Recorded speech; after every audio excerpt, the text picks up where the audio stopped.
Gbogbo ẹ̀yin tí ẹ̀ ń lo ìràwọ̀ iná tí ẹ sì bí àwọn ọmọ tó ń lo ìràwọ̀ omi àti ìràwọ̀ erùpẹ̀, ẹ súnmọ́ bí. Àṣírí ìràwọ̀ rẹ o.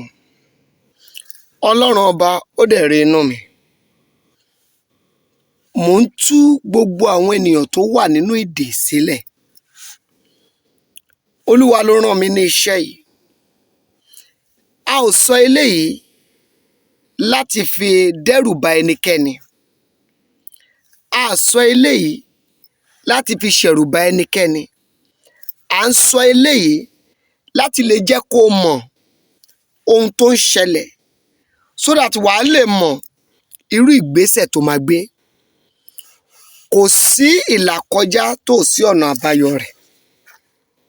Ẹ gbọ́ mi dáadáa. Ṣé rí àṣírí tí mò ń tú yìí, gbogbo ìwọ tó o bá wo fídíò yìí pátá, tí o bá wá lọ ṣe opposite side àdúrà tí mo máa gbà fún ẹni wípé àṣírí rẹ tó ti ń bò tẹ́lẹ̀ á bẹ̀rẹ̀ sí ní tú. Ẹ gbọ́ mi dáadáa, ẹ jẹ́ ká sọ̀rọ̀ iṣẹ́. Gbogbo ẹni tí òbí rẹ̀ bá jẹ́ ìràwọ̀ iná, tóun wá jẹ́ tí ọmọ jẹ́ bí ìràwọ̀ omi àti ìràwọ̀ erùpẹ̀, ẹ jẹ́ mọ̀ pé àwọn ìràwọ̀ yìí wọ́n tako ara wọn. Ìdí ẹ̀ tẹ́ ṣe máa ń rí ọmọ ẹ̀mí tó jẹ́ pé á kórìíra bàbá rẹ̀. Ọmọ ẹ̀mí á kọ̀ ṣàdédé kórìíra ìyá ẹ̀. Listen, o ò lè mọrú ìwà tí ọmọ rẹ máa wù. When your child is still depend on you, you can only know the true behavior of that child when that child is no more depending on you.